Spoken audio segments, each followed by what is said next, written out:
Welcome, welcome, my friends. Monday. It is Monday. Apparently, I've been told that it's all day today. All day it's going to be Monday. No half day Monday. No partial day Monday. All day. Well, I hope you guys had a good weekend. I really, let me, I did not, hold on a sec. Why? Okay, what? Can't post comments. Just how come I can't? What? I'm trying to put the comments on the screen, and why can I not do that? Oh, what did I do? Can't post comments to some destination. Hey, creative, what's up? What's up? What's up? What did I miss? Well, the broadcast is only it's a few seconds old, so yeah. I mean, I think you beat me to the punch. I think you literally beat me to the punch. Why could I not put? I wonder, where? That's weird. Because I always want the comments up on the right hand side. Okay, I'll figure it out. It's not going to be today, but welcome. It was I think it was kind of a big weekend. I mean, if you're into NFL, it was a big weekend, right? It really was. It was a lot of tonight, a couple hours from now, Pittsburgh and the Texans going at it. But there are some good games on the NFL side, really good games. I think the worst one was last night, right? Chargers. Herbert got beat up. Hey, where many? Okay, what are we doing? Science, I hope. Well, we do a little bit of everything, but we are doing the wow signal today. Doing the wow signal. We are, you know what? I don't know when Sinister gets on, hopefully he gets on today. He brought up Project AVA with Razor. Project AVA with Razor. And I thought, when I answered his comment, I actually thought it was something else. And then, of course, when I looked at it right after the show, I'm like, whoa. I for some reason, I was thinking Project Avalon or something, which triggered me on some sort of an AI project. But Project AVA, I think it's AVA, not AVA, from Razor. And I have not used any of Razor's computer products because I'm a big computer guy. I love computer goodies. I just upgraded my computer to 96 gig RAM. Ooh, you could have like 100 Chrome, tabs open and nothing slows down with 96 gig RAM. Nothing slows down. It's perfect.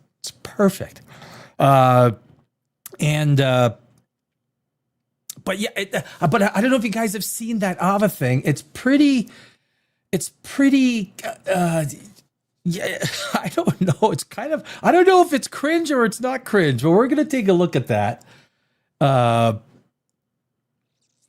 Yeah. So I don't know. It's that is on the docket. A couple things that we're gonna start on the show here. A couple things this week, one next week, new things that are coming out. I am cleaning right now. Oh, okay, at least I can put them on screen. Okay. I am cleaning right now, and I have you in the background. All right. Well, keep cleaning. Cleaning is good work. It's one of those things. Cleaning is one of those things that you feel good afterwards because cleaning is like an absolute feeling of accomplishment. You've been there, you've done that, and it's like vacuuming. I love vacuuming because after a good vacuum, it feels good, right? It feels like you had a good vacuum. So I love a good vacuum personally. So one of the things that I was looking at starting is, and I researched it over the weekend how I might be able to do it. Might have to like mix it in and do some things. But are you guys fans of the Mythbusters? Because I love the Mythbusters. Big fan of the Mythbusters. And So I wanted to incorporate the Mythbusters, some of their high profile shows, as major segments in Dimension Zero. Because I've always loved the Mythbusters. And Adam and Jamie, because they weren't very, like, they're not good friends, right? They don't talk to each other. They tolerated each other on the show, but on the show, it looked like they had really good chemistry. It looks like they were best friends. So I'm looking at doing some, I don't know if you guys, so Mythbusters. So I'm looking at doing some, getting into the Mythbusters side of things. Boy, you talk about Hollywood. Holy cow. I had no idea that one battle after another was a comedy, but apparently it was. So it got the best comedy. Really? Best comedy? Really? All right. Well, that's fine. All right. That's cool. And Frankenstein was shut out, and I think deservedly so. I've never been a huge. I think it was a good movie. Frankenstein was a good movie when it comes to, like, that's the sci-fi fantasy genre. It was a good movie to watch because Guillermo del Toro is, like, amazing when it comes to that sensationalism, right? He knows how to do sensationalism, but it wasn't. It was exactly like The Shape of Water. There wasn't really anything almost different to the movie. The second half of the movie was exactly the same thing. Exactly. Like it was a creature created by its creator or captured or whatnot that was abused. And so I wasn't surprised that it got shut out of the Golden Globes personally. So, and Wicked was as well. So that's the way the ball bounces. Not a surprise. I don't know if you got, I think everyone has felt this. Everyone has. This afternoon, right around, I don't know what it was, like 2:30, 3 o'clock, I hit a wall. Maybe it was like 4 o'clock even. I hit a wall of, when you just hit a wall of sleep and you feel so tired. Seriously, I hit that wall in a way that I haven't experienced in so long. It was kind of painful in a sense. I was so tired, felt so tired. And I stopped drinking Red Bull about a year ago, but so I don't know. And I've been feeling dopey ever since the last few hours, absolutely dopey. And I can't shake my head out of it. Have you felt that way? That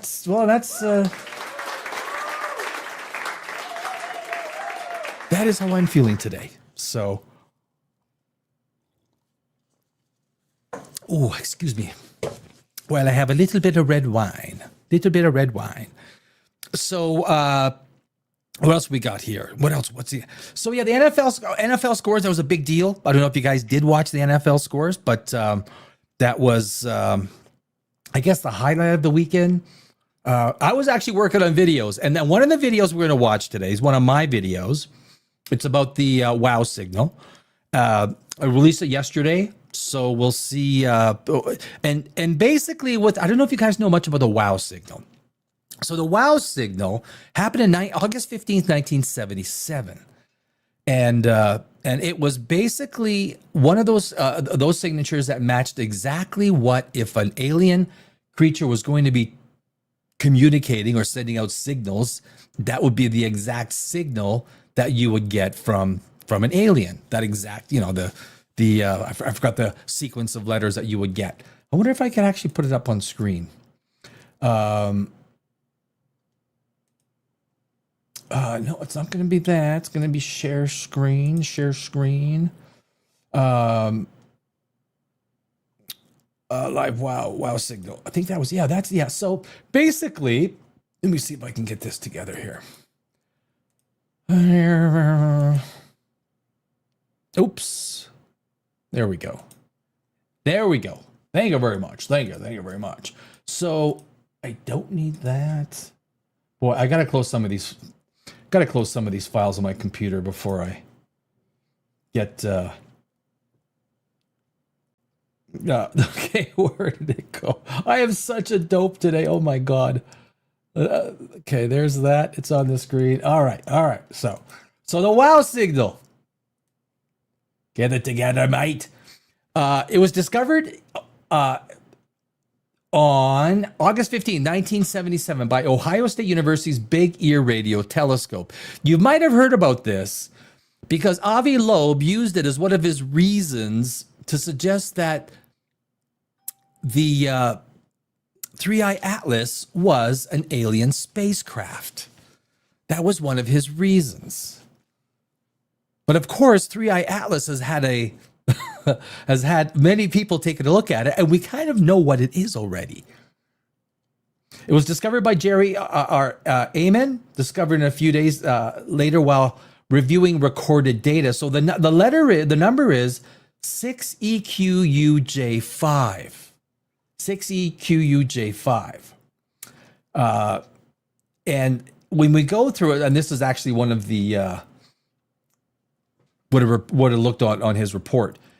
It was one of these things that has hung around for 50 years, right? Almost 50 years. What is this thing? Was it aliens? Well, that's what we're going to answer. That's what we're going to figure out.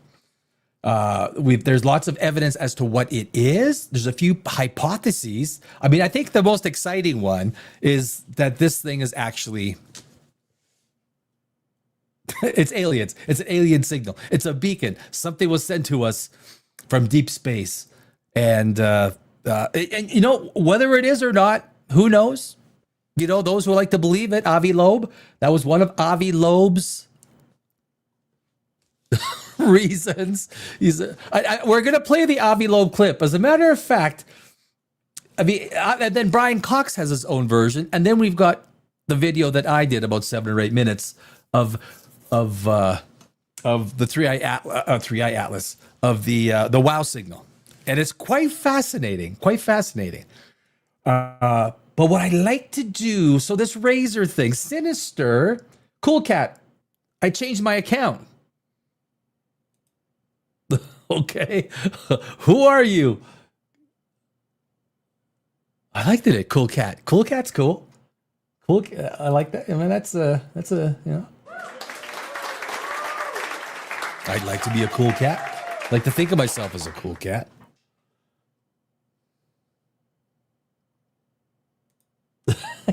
I'm inclined to think the hydrogen explanation was good. Oh, well, I don't want to give it away. I can't, yeah. Oh, the where many thing is an alt. Okay, all right, that's cool. Yeah. I like cool. I think cool. Yeah, Cool Cat is. I mean, that's.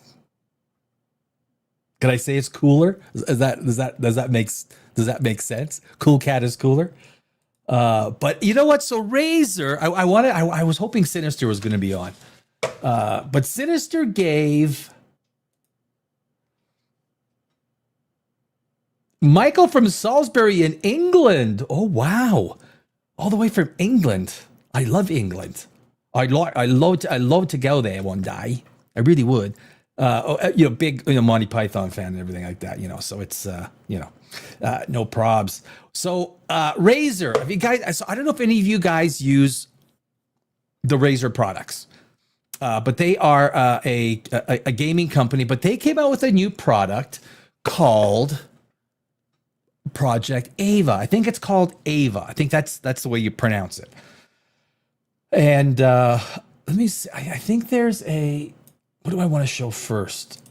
If you haven't seen this thing is freaking. I mean.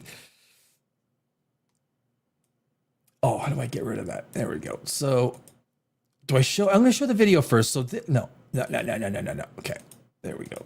So, this is the video, and basically what it is, it's a AI companion that you put beside your computer, your gaming station, whatever it is, and it's basically an AI chatbot. But it's got these within this little. Let's play it. This is what it is. Take a look. Wakey, wakey, rise and shine. Morning, Joey. You were snoring again. Definitely wear your favorite green jacket. Look, now we're really vibing. Have a good day. Hey, cutie. Hi, Amanda. Great brainstorming last night. I mean, I don't know. It sounds and it feels kind of cringe. Like it really does. Would I want this beside me when I'm gaming or doing anything? I don't know. Maybe, you know what? Just like anything, just like the internet, AI is going to evolve, right? We're going to get used to things that we're not used to.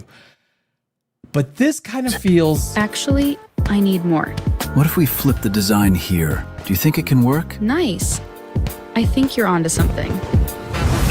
Whole day, soldier. We need more air support. Yeah. Whoa, clean shot. Nice one. Oof. Honestly, if I was gaming, that voice would absolutely drive me crazy. Actually, all of them would drive me Maybe crazy. aim for the head next time? Break line of sight. Switch to burst fire mid-range. GG, that was amazing. Ready to go again? This is Project AVA, your AI desk companion. I think there's 4 or 5 characters, but it is Project AVA. But you can imagine, so you basically set this is like Siri or Alexa with a little holographic image. I don't know. Sinister on Friday had mentioned it, and I thought it was something else, so I answered a different question. But this was not what I thought. Do you think they know we're actually calling the shots? Nope. Let's keep it that way. There you go. Well, that is. Oh man, I don't even. I do you applaud that, or do you like put a little? I'll give it some applause. So that is Project AVA, and I really don't know what you're supposed to. I mean, would you buy it? If you go to the website, let's go to the website quickly. Let's remove that, and then I go. Oh my god. Okay, so there we go. I can do that. Yes, I can. There we go. So here's the website. So this is the new Razer website. A buddy that's smarter than I am. At least I'll know how many real friends feel like around me. Just kidding. You might try out Project AVA. Okay. All right. I mean, I don't know.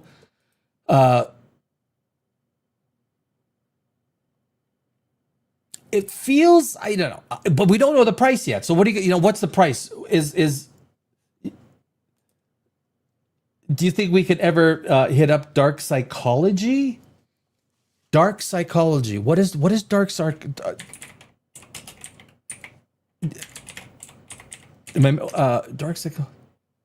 Human behavior focused on. Oh, I see. Yeah. Dark psychology refers to the study of human behavior focused on manipulation, coercion, and exploiting others' vulnerabilities, often involving traits from the dark triad: Machiavellism, cunning manipulation, narcissism, grandiosity and entitlement, and psychopathy, lack of empathy, impulsivity for others, aiming for self-gain through harmful means rather than genuine connection or growth. I think you got something. I think you're onto something there. Creative, because wait a sec, how was your birthday? You had a birthday on Saturday. How the hell did that go? Hope you had a good birthday. Forgot to ask. Gee, Creative turned 43 years old on Saturday.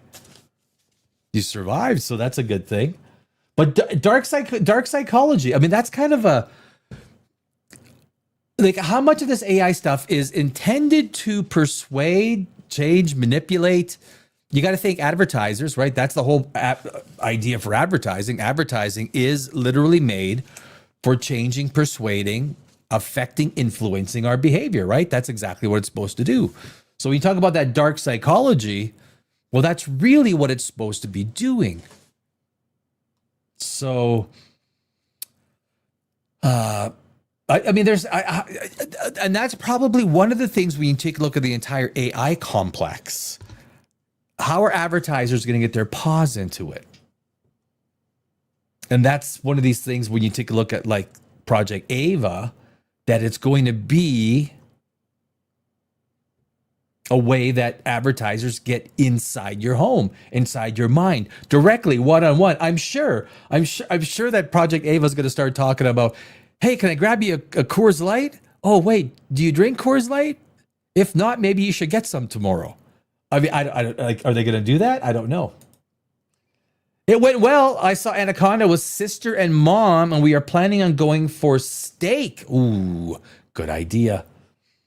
The barista have me a few. I assume gave you a chai latte. So okay, gotta give the full applause on that. Yeah.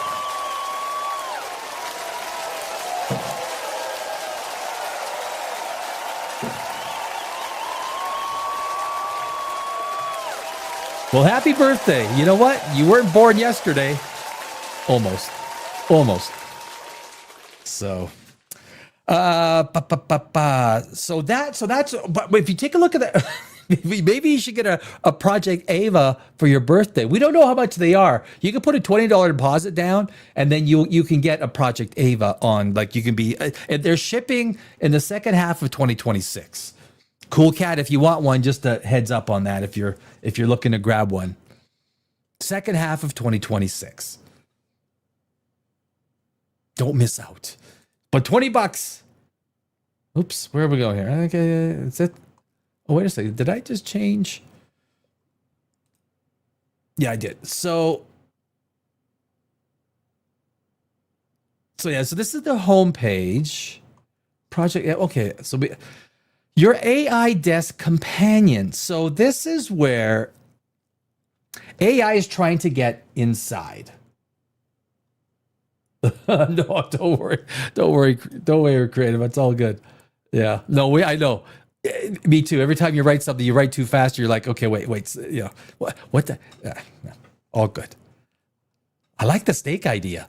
Oh, and did you like Anaconda? Because the movie's actually, I mean, it went off to a great start. It kind of died down. You would love to set up a restoration, carpentry, upholstery channel. Well, I mean, anything is possible. One thing is YouTube. YouTube is brutal. You know, I just changed the name of my channel, right, a month ago, from Godless Universe to Dimension Zero, and they are brutalizing me.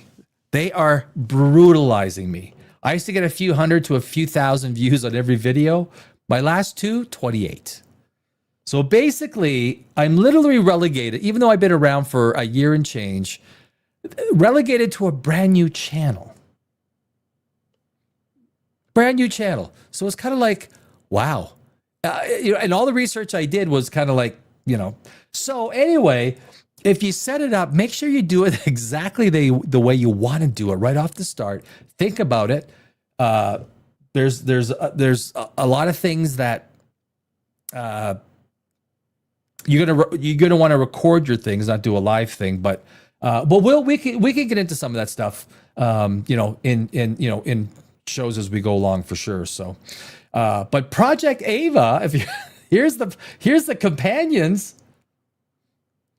Ava, a calm, reliable source of energy to help you keep things clear, efficient, and always on point. Kira, that's the little cutie pie anime.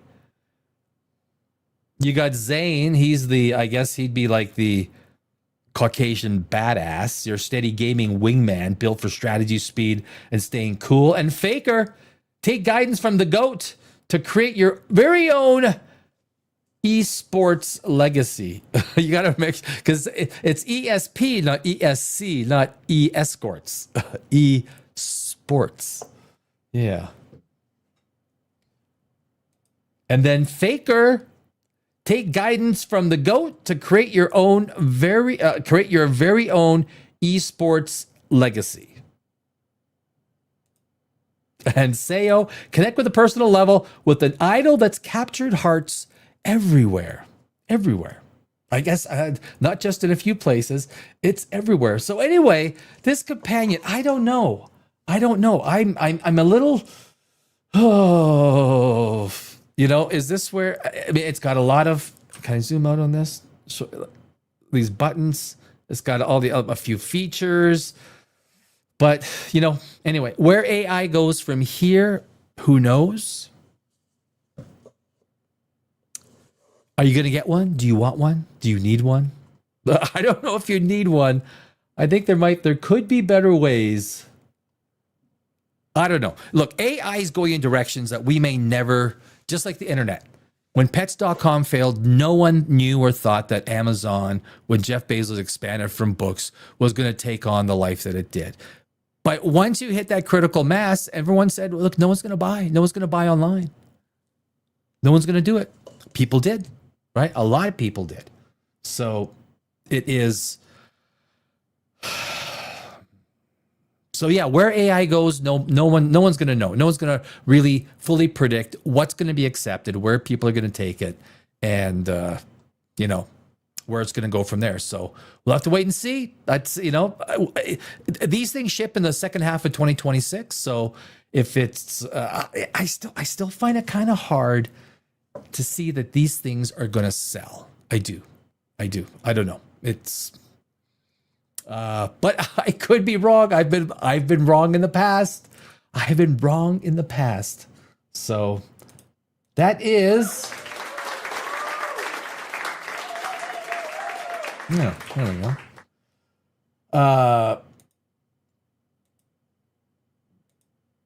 Like ASMR, almost that revolves around hand tools. Yes.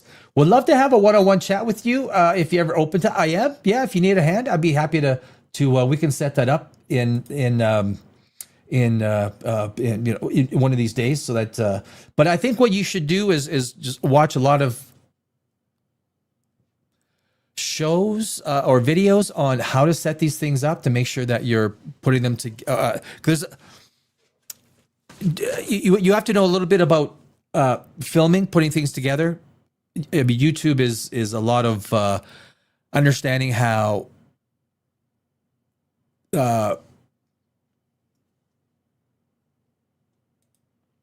reading stories that are public domain. Well, the problem with something like that is that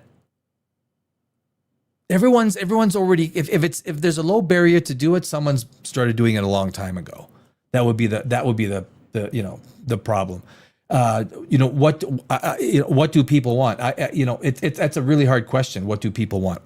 It's that's the age old. One thing that it does take is it takes a very, very long time. YouTube takes the old saying with YouTube is it's a marathon, not a sprint. And you have to realize or be okay with the idea that you're going to be doing a lot of work for no money. A lot of work. Even if you drove Uber for that same amount of work, you'd still probably make 10, 20 grand. You'll make zero on YouTube, look, some people luck out. Some people just like go boom and they go big. But those people that tend to come out very quickly, they tend to lose very quickly too. Like it's a one shot thing and they disappear. So it's so you never. I mean, it's you got to be able to go through a lot of work for nothing. And if you're okay with that, then you can make it through YouTube. It's frustrating. YouTube, like I say, I just changed the name of the channel a month ago, and they're kicking my ass. YouTube is kicking my ass. So what do I got to do? I'm doing a new video every 2 days now, and spending a lot of time doing that because now that's what I have to do. But I needed to broaden the range of my channel, even though I have, it's been growing. Even my other channel, Pop Rages, I have 150,000 followers. So it's a lot of work. YouTube is I don't know. But if you're willing to try, you got to go out there and give it a try, right? But we'll talk. Creative, we will talk. Happy birthday. Happy birthday.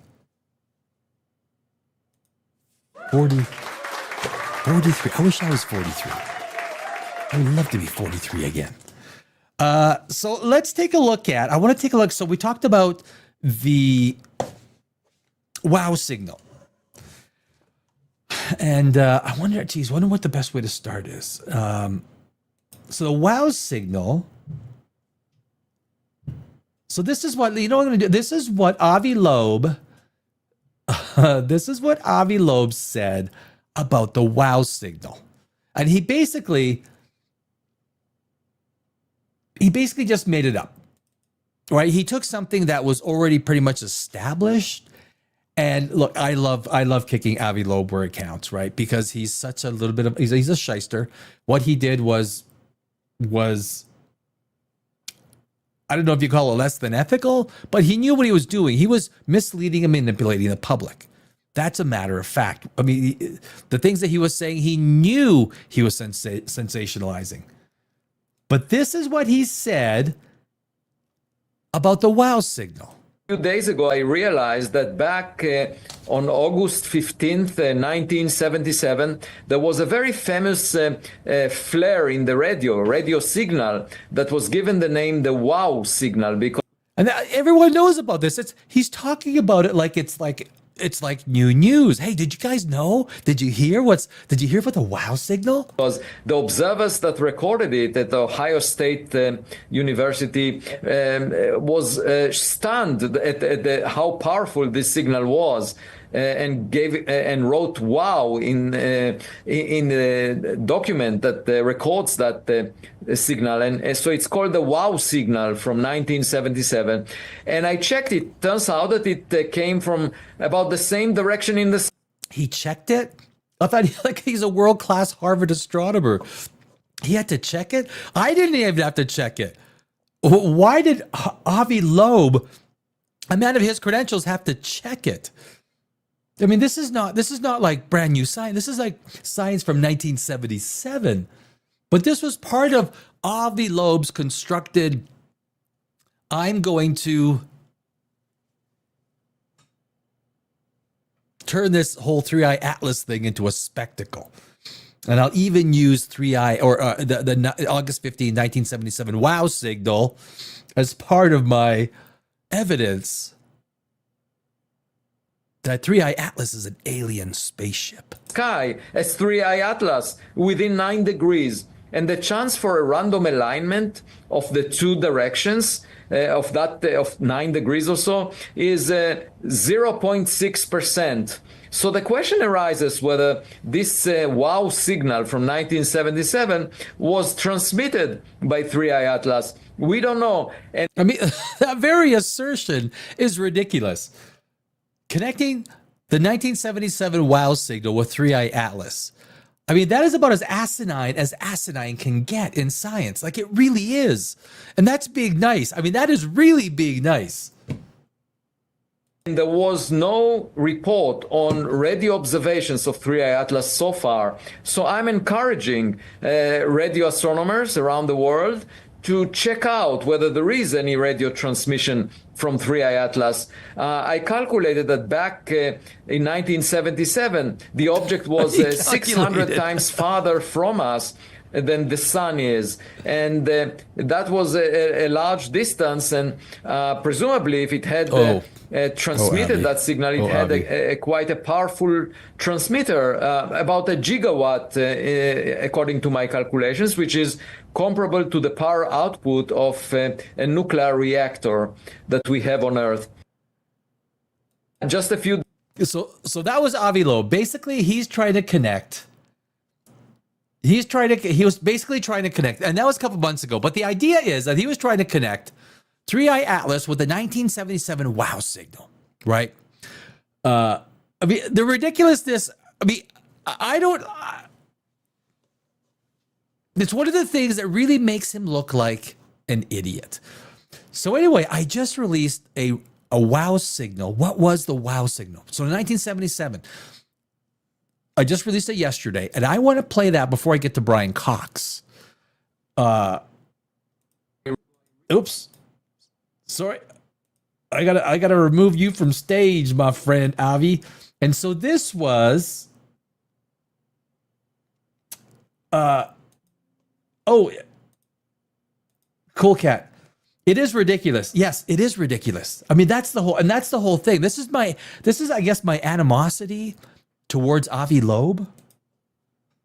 It's kind of strange because Avi is a real scientist. He is. He's like a real astronomer at Harvard. He has tenure at Harvard. Yes, totally. Has a bunch of published stuff. Now, his published stuff is becoming more and more questionable. Is that the right word that you would say? Questionable, right? I mean, but now, like, so I spent a couple of months since we started the live streams back in November showing how Avi Loeb, and like, this is really, it's just a terrible thing for science and astronomy and anyone that even hobbyists, right? Even hobbyists. But this was the video that I just released yesterday. And I guess creative, when you're looking at, doing videos, looking live videos and maybe like, long form videos, the amount that you need to do when you do a live form video. So I do all of the edits, everything associated with it. And I really like this video. I really like the idea of the wow signal. It's kind of mysterious, right? Trying to understand all these crazy things that happens in space. And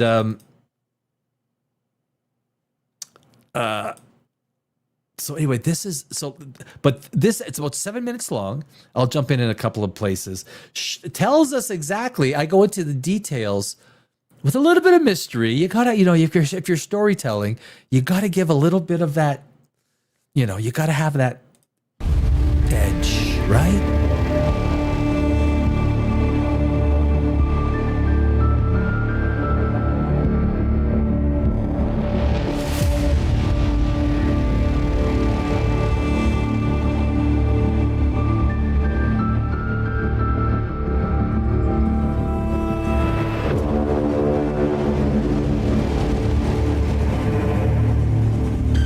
In 1977, something happened in the quiet woods of Ohio that forever changed astronomers and the world.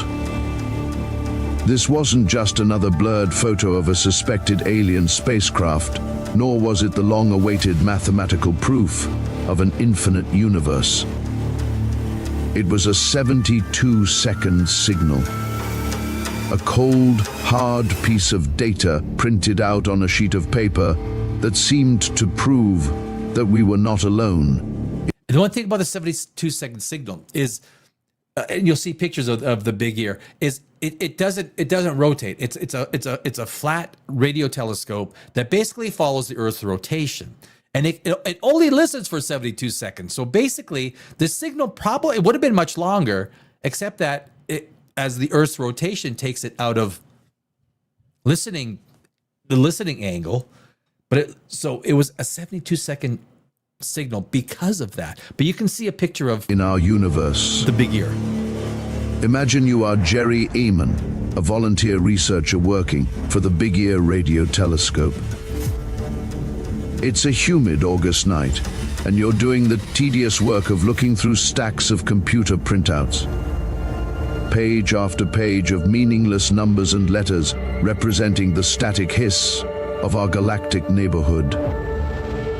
Stars emit a restless white noise chatter, a meaningless soup of radio interference that means nothing. But then, your eyes hit a specific sequence on the page, 6EQUJ5. In that moment, the hair on the back of your neck stands up. You realize that this isn't the background hum of a star or the interference of a passing satellite.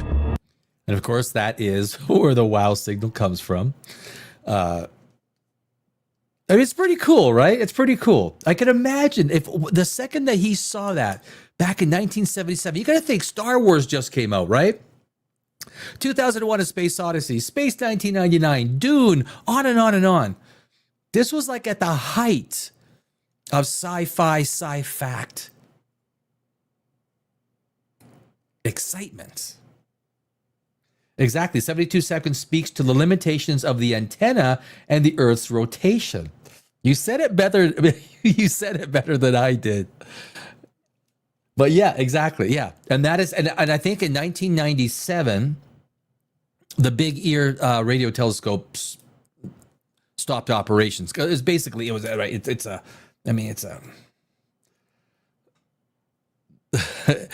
it's like vacuum tubes. It's like a vacuum tube TV. It was time to put it to sleep.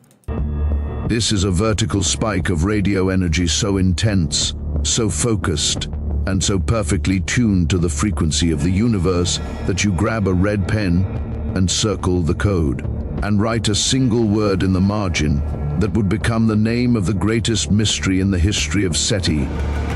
A simple 3-letter word, wow. And that is the close-up. It is pretty, I mean, that is history. This wow signal, and I know, well, obviously you know, Cool Cat, that it made such a massive impact on people, on the science community, on everybody. I mean, for years it was, what is this thing? What is this thing? What is this wow signal? We literally, that is the magic 420 megahertz. That is that's the signal. Like, that's the signal. That is alien life right there. That is alien life. That's what we're supposed to, or the idea that if we get that signal, that's what it's supposed to mean. The fact that the limitations of the Big Ear satellite, 72 seconds, everything like that, kind of everything was set up really good for, well, it might not be what we think it is. To understand why this sent shockwaves through the scientific community, you have to understand the frequency. The signal was clocked at 1,420 megahertz. In the world of physics, this is the hydrogen line. And that's you see how it's flat against the Earth, right? So as the Earth rotates, you're gonna get that 72-second window of capturing any sort of sound or signal from space. Of course, now today we have thousands of radio telescopes, different light spectrum telescopes across the entire light spectrum. I mean, human sight is about like this across the light spectrum that is like this. So we've grown up since the Big Ear University of Ohio telescope. But I mean, let's continue. Hydrogen is the most common element in the cosmos, and 1420 is the frequency it naturally vibrates at.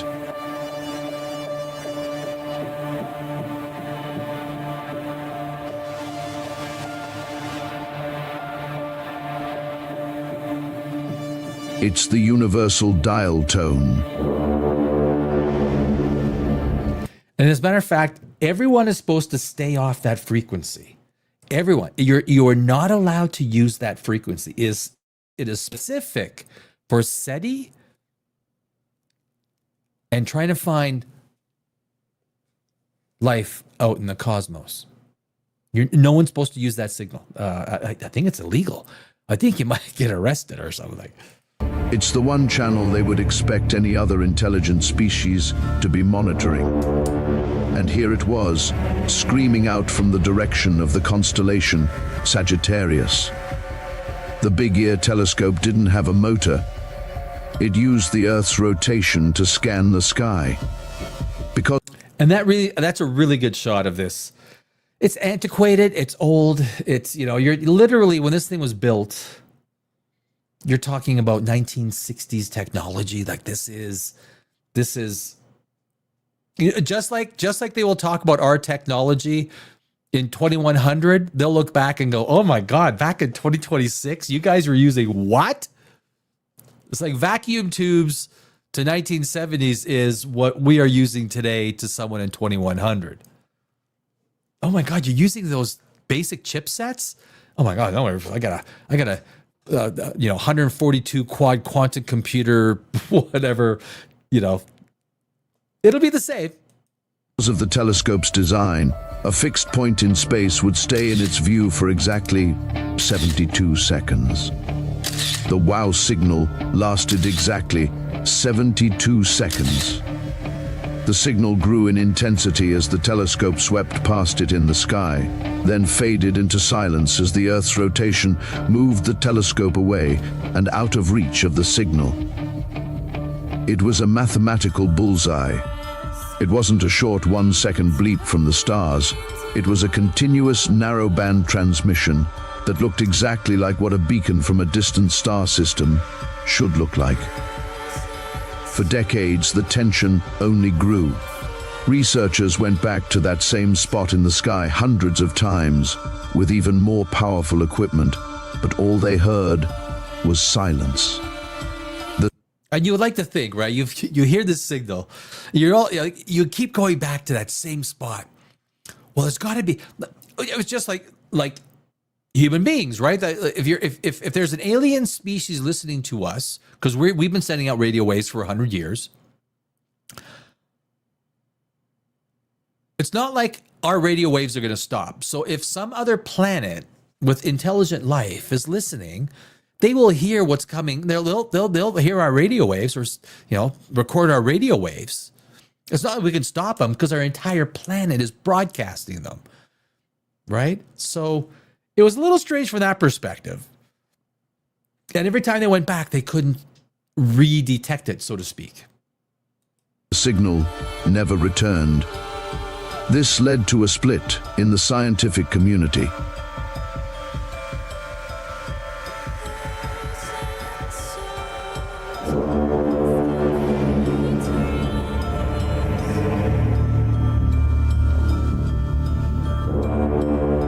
The WOW signal mystery grew to become a kind of alien ghost story for the modern age of space. It was the ultimate tease, a message that arrived, refused to be explained, and then vanished into the dark. Every time a skeptic came up with a theory, like a passing satellite or a malfunctioning computer, the data shot it down. No known satellite was in that area of the sky.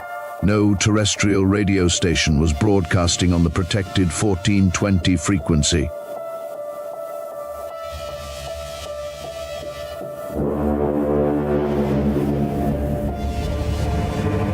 But science is a game of patience, and sometimes the most exotic mysteries have the most grounded explanations. And it seems like a lot of things aligned for the WOW signal event. A lot of things kind of came together. A lot of things were almost magically, the circumstances made it was easy for people to think that this was a much more significant event than it was. For nearly 40 years, the WOW signal stood as the strongest evidence for extraterrestrial life. But in 2017, a new theory emerged that finally pulled the rug out from under the alien hypothesis. During that night in 1977, two specific comets, 266P Christensen and P2008Y2, were passing through the exact neighborhood of Sagittarius, where the big ear was pointed. At the time, these comets hadn't even been discovered yet, so they weren't on Jerry Amon's radar. And there's no way that he could have known. As a matter of fact, these are just, discovered not too long ago, these comets. And it makes sense, right? Comets are surrounded by massive invisible clouds of hydrogen gas that can stretch for millions of miles. As these comets moved through the telescope's field of vision, the hydrogen clouds glowed in the radio spectrum at, you guessed it, 1,420 megahertz. The WOW signal wasn't a beacon from a star system.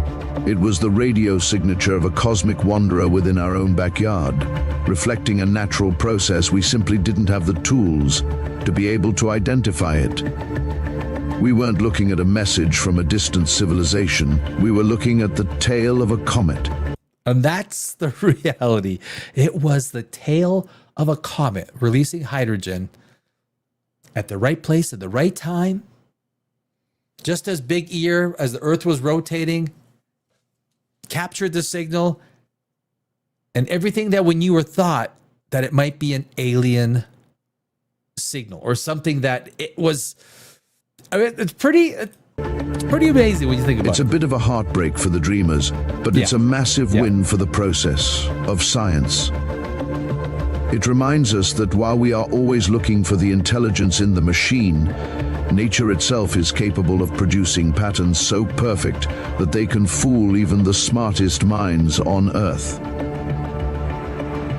For all our searching, we remain the solitary flicker of consciousness, adrift in the silent spiral of the Milky Way galaxy.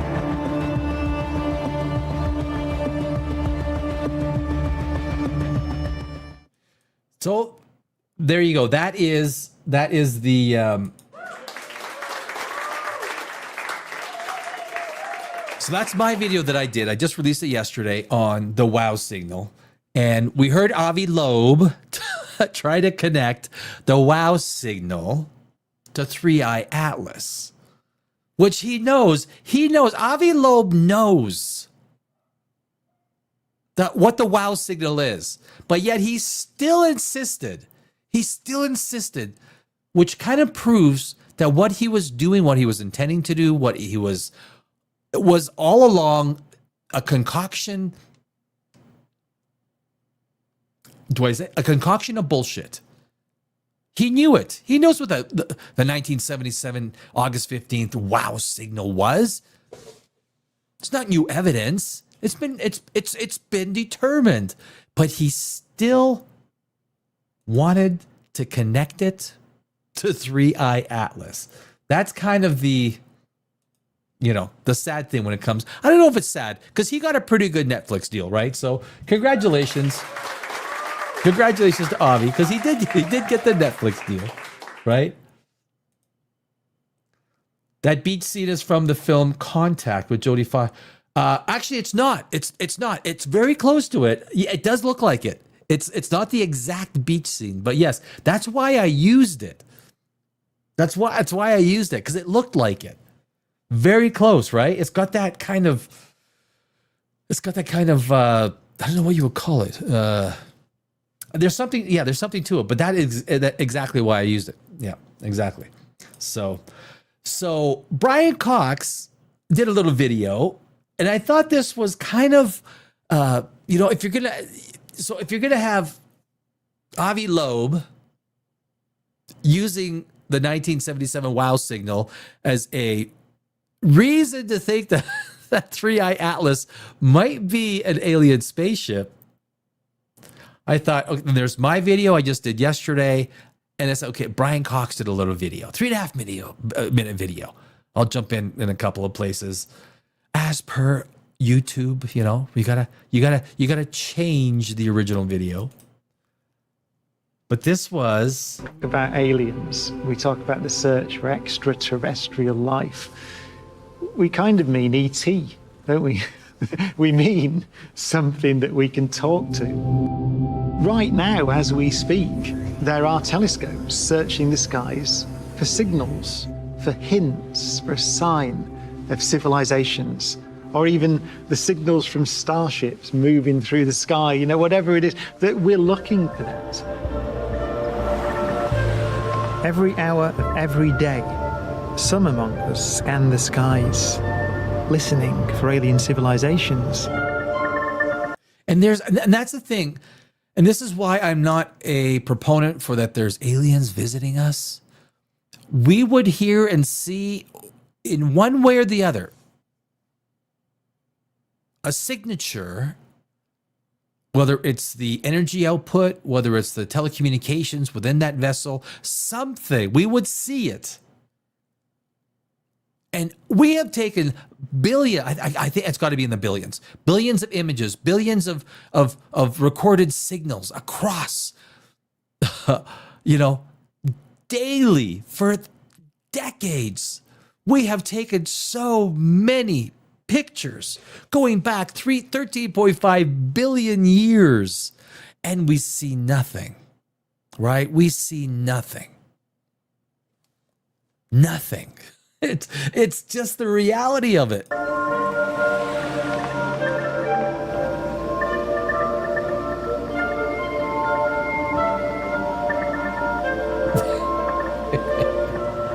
They call themselves SETI, the Search for Extraterrestrial Intelligence. Yeah, Brian Cox rules. This Love Brian experiment Cox. has yet to detect a call from ET. I mean, look at these systems that we have. I mean, this is only. I mean, Chile is one of the favorite places, right? For getting that big black uninterrupted sky, right? Chile is. I think it's the best place in the world, really, right? We have. I mean, these facilities that we have to track the sky, to track the universe, to track everything that's going on up there, is the silence. The silence is deafening. It's exactly it. And every time I hear and see these people that are like the Age of Disclosure, the movie, and this guy Dan Farah, who is, I mean, look, he's just trying to make money off of the idea that aliens are visiting us. There's so many arguments against it. It's absolutely ridiculous. We don't see anything. We see nothing. Nothing in the universe. No energy signatures. Nothing that would say, well, that's an anomaly. And I do have my own I'm actually working on a video on this. I'll tell you later. I'll tell you after. But they live in hope, because SETI did once pick up a tantalizing signal.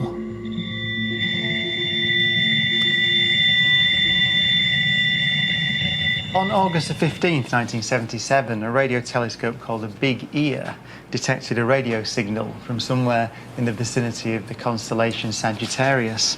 And this is the printout from that night. You can see that somewhere around 10:15 Eastern Standard Time, a very bright radio signal pulsed in.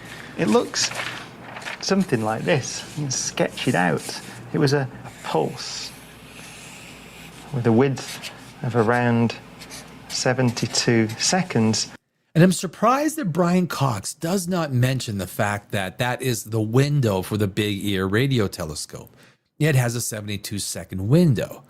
So that was what we heard and saw.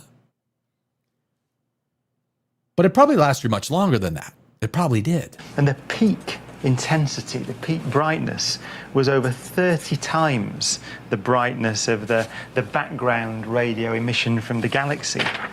So it's fascinating. And it came in on a wavelength that SETI believes an intelligent civilization might choose.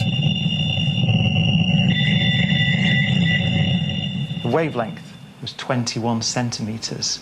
That's the wavelength of light, of radio waves emitted from hydrogen atoms. So the whole sky glows at that wavelength. And back in the 1950s, radio astronomers speculated that if an alien civilization wanted to communicate with us, then they might well choose that very special, natural wavelength to send their message.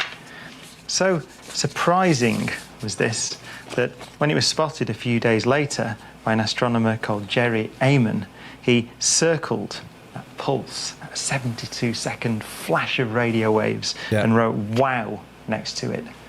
So this has become known as the wow signal. And that is the exact. What I don't know what the exact meaning of all those digits are, but that is the series that you needed for the 1420 megahertz signal, which was that specific signal that if you see it, so you can imagine this Jerry Amon guy at the University of Ohio. Days later, he's going over this stuff, and all of a sudden he sees these are the exact things that he needs to see to kind of put his idea. That's what they're looking for. This is exactly what they're looking for. It is the most clearest signal that would come from a extraterrestrial entity, source, whatever you want to call it. So he sees it and he circles it. What else are you going to say? Wow. Or maybe whoa. Maybe today they might say whoa. I don't know. But it's the wow signal. Wow exclamation signal.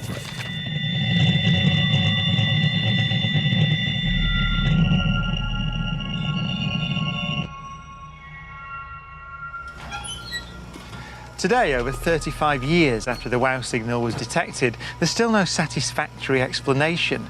It doesn't seem to have been local, a military signal or a satellite, and indeed nobody's supposed to transmit at the hydrogen line frequency. It's reserved for radio astronomy. I think it's illegal. Is that illegal? Like if you're on there, you're going to get arrested? You know, you're on there transmitting. It's like, come with me. 5 years in jail, you son of a... Since the WOW signal, we've heard nothing. We've searched in more detail with better telescopes, more systematically. By no means exhaustively, by the way. I think we could do much more.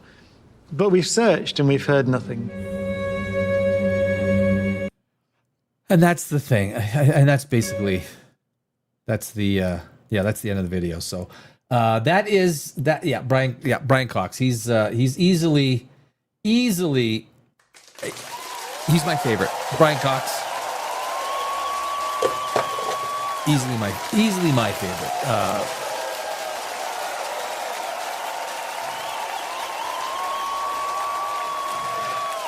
So as much as Avi Loeb would like to use the 1977 WOW signal as a reason for 3i Atlas to be alien technology, he was wrong. He was incorrect. He was using it, and and that's all Avi has ever done, right? That's Cool Worlds podcast has some very interesting ideas around panspermia, sterile universe, etc. I mean, I like the idea of panspermia. I just did a video on, the idea of human DNA. Was human DNA engineered? Which is an interesting idea. It's kind of like that Prometheus idea. You know, was our DNA constructed in a way to fit into the biology of this world and then evolve? It's an interesting concept. I don't know if I believe it. I do believe in, I think the idea of panspermia. I mean, cool cat. I like that because I like the idea of panspermia. The idea that life is propagated throughout the galaxy using, which would, be comets, right? Asteroids are an inner solar system thing. It will be these large blocks of icy rock that go from star system to star system, and it's a real. And then when they hit the atmosphere, they turn into a meteorite. When they hit the ground, a meteor. Then when it hits the ground, it turns into a meteorite, right? So that is the idea. The physicist is an English dude called David Kipling. Yes, I know David Kipling. Sorry, Cool Cat. You probably know. I think most of the cool physicists, astrophysicists, theoretical physicists are English, right? They're English. They have a little bit of a accent. They know that's where most of them come from. So. They're all interesting ideas, and exactly they are. They're all interesting ideas. The idea that the human genome, the human DNA, the idea of life. Cool Cat. So I'm working on this video, and this idea and it's basically the exact opposite. That would be awesome. We could be very early or even alone in a terrifying turn, according to Arthur C. Clarke. And so the video that I'm working on, because Avi Loeb suggested that we are late to the party, which is ridiculous, right? It's a ridiculous notion that the human species is late to the party. It's ridiculous. My idea is that we're early to the party, that we have developed, that there could be, imagine this, 5 to 10 billion years from now, 5 to 10 billion years. There's a bastion. Everywhere we look, there is life. Everywhere we look, there are signals. Everywhere you turn your telescopes, we're just 5 or 10 billion years too soon. We're early. It's like the movie Passengers, when they wake up in the middle of, they have another 120 years left to go. but they will be long dead when everyone else wakes up. That's kind of what this feels like. It kind of feels to me, cool cat, that human beings might be early to the party.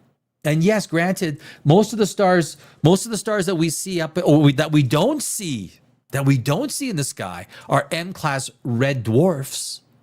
That comprises the majority of stars.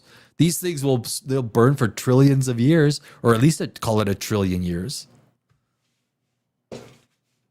Main sequence stars like our stars, they last for 10 billion years. Call it 8 to 12 billion years. Are we early? There will be a bastion of life. Call it 5 to 10 billion years from now. An explosion of life in the universe, in the Milky Way. And by then it's going to be Milkomeda, right? It's going to be Andromeda and Milky Way coming together. So there's going to be 1.5 billion stars in one galaxy. It's a supermassive galaxy when Andromeda comes together with the Milky Way. What if there are? I mean, it's kind of sad. It's kind of sad when you think about it, that we are early to the party, that in billions of years from now, there will be a renaissance of life that we will not experience.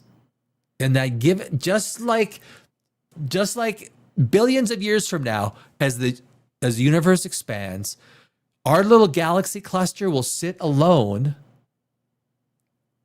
and we'll think that we are the only thing in the entire universe. Meanwhile, trillions of galaxies have just expanded beyond our visual acuity to see, because the space is expanding faster than light.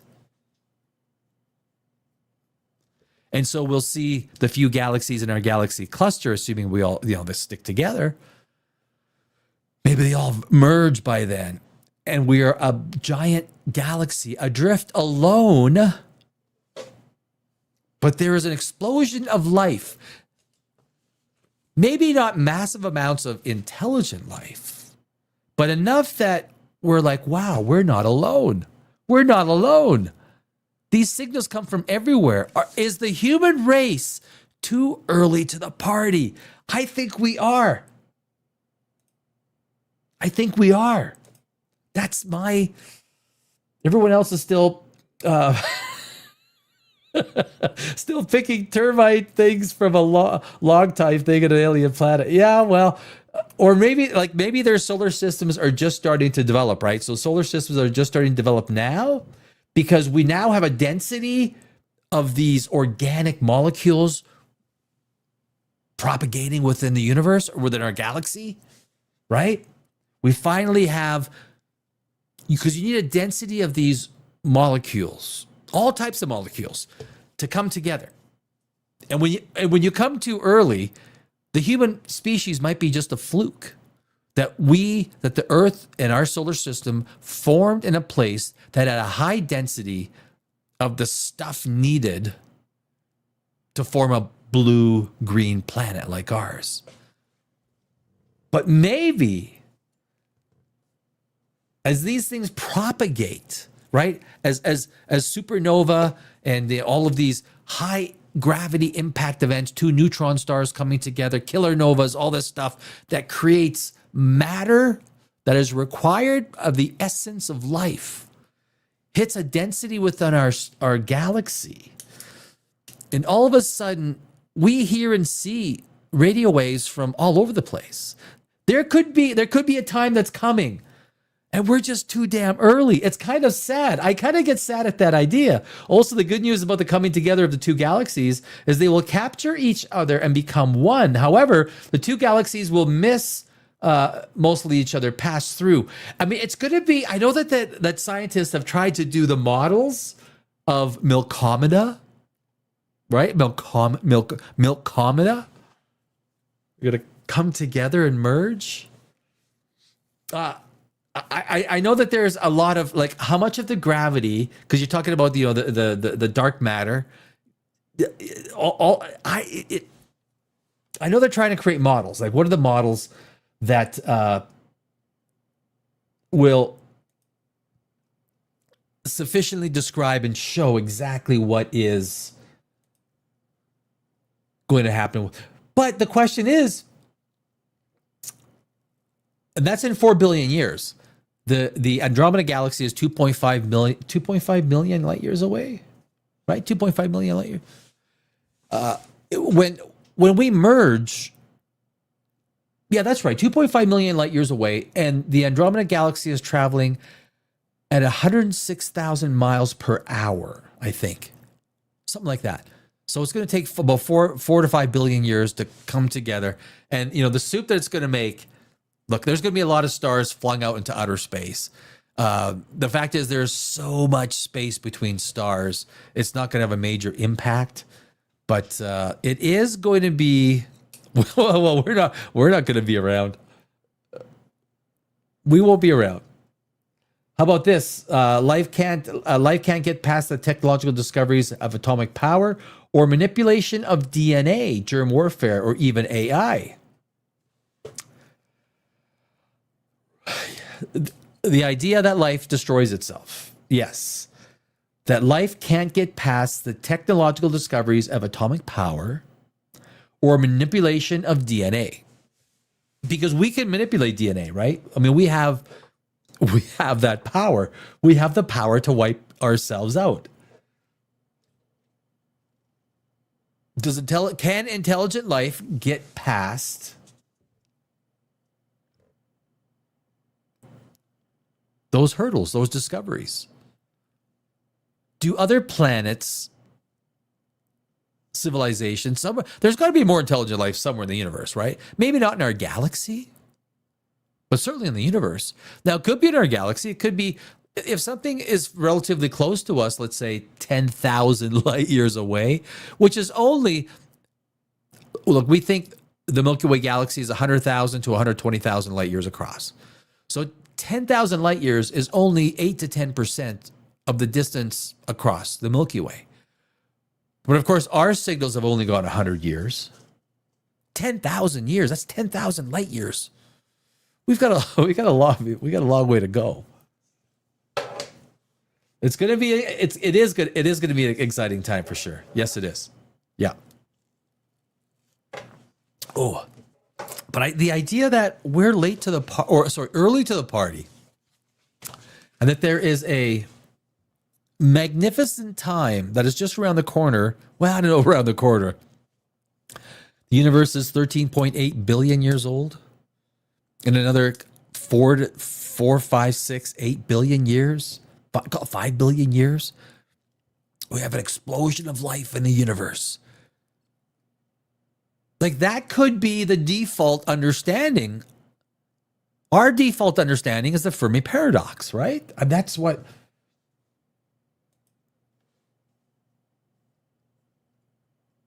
Right. The scale of the universe itself statistically makes it unlikely not to contain life. It's almost impossible statistically.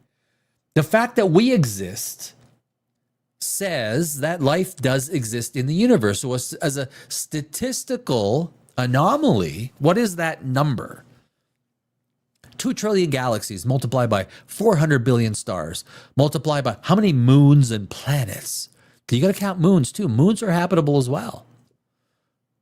I mean, you're talking a number that's so massive. Is there life in the universe? Yeah, there probably is. Yeah. But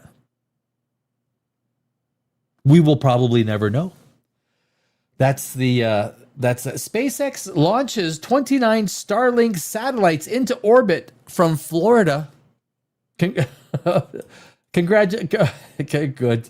I mean, congratulations to... I'm scared. I'm really scared. The Kessler effect, the Kessler syndrome. Concerns me. It concerns me.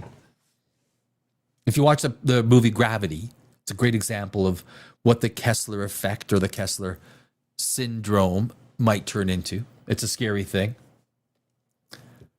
Will we lose all of our satellites one day because we populate our entire orbital structure up there with just garbage?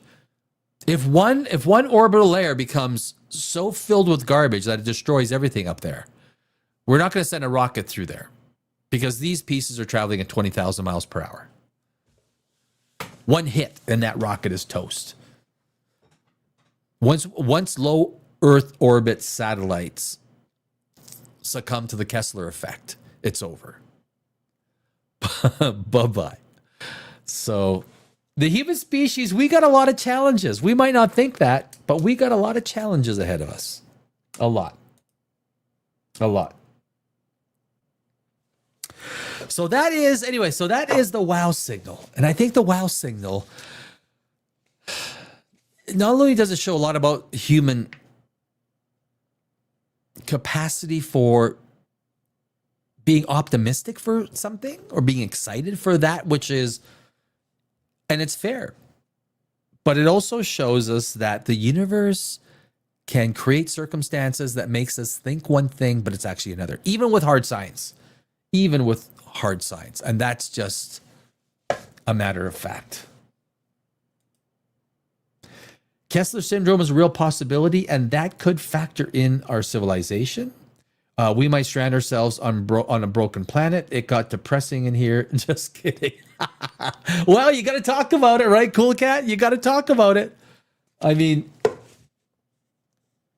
that's a reality. You got to talk about it. So, it is what it is. And if it happens, it happens. And the more satellites we send up there, the bigger chance, unless there is a definite plan to clean it up or to not mess it up. I mean, a lot of these things will fall from orbit eventually.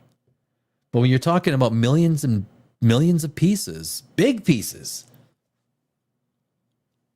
I mean, we could be screwed. We'll find out. The greatest risk has to be a similar way the dinosaurs went to Chicxulub. Yeah. I mean, Apophis is coming in 2029. It's going to miss us. Well, you got to think it's going to miss us by, what, 30,000 miles?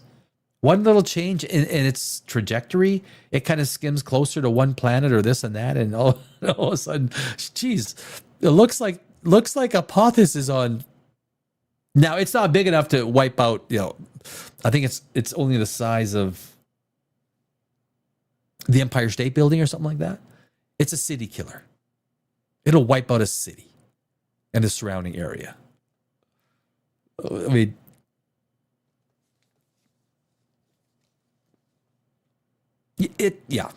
asteroids, comets. I'm looking forward to the next. I'm looking forward to 4i, right? 4i. That's what I'm looking forward to. I want to see what 4i is. We'll see. We're going to leave it at that tonight, my friends. I had a hard day. I had a sleepy day. And oh my God, that mid-afternoon getting smacked right in the middle of, I don't have enough energy. I fell asleep. Cool Cat, it was a pleasure. Please stop by anytime. You're more than welcome to. Great conversation. I would love to be sitting, where'd you say, Manchester? I would love to be sitting and having a beer with you in Manchester, discussing these things on a very intellectual level. I would find that I got to get to England one day. I do.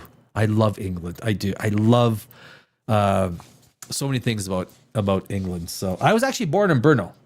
Thank you for interacting with me. A pleasure, sir, for sure. Thank you very much. Slow night tonight. Wow, where's all the regulars? Where is everybody? It's crazy. I've never seen such a slow night in a long time. It could be the football game here. Could be. So, guys, I thank you. Cool Cat. A pleasure. We will see you soon. Tomorrow night, same thing, same time, same bat channel. And I'm a non-drinker, but a cup of tea for sure. Sounds good. That's fine by me. All right, my friend. Have a great night over there in the UK. And I will see you guys tomorrow night. Cheers.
take our saves. Yeah, baby. Do it live. F- it.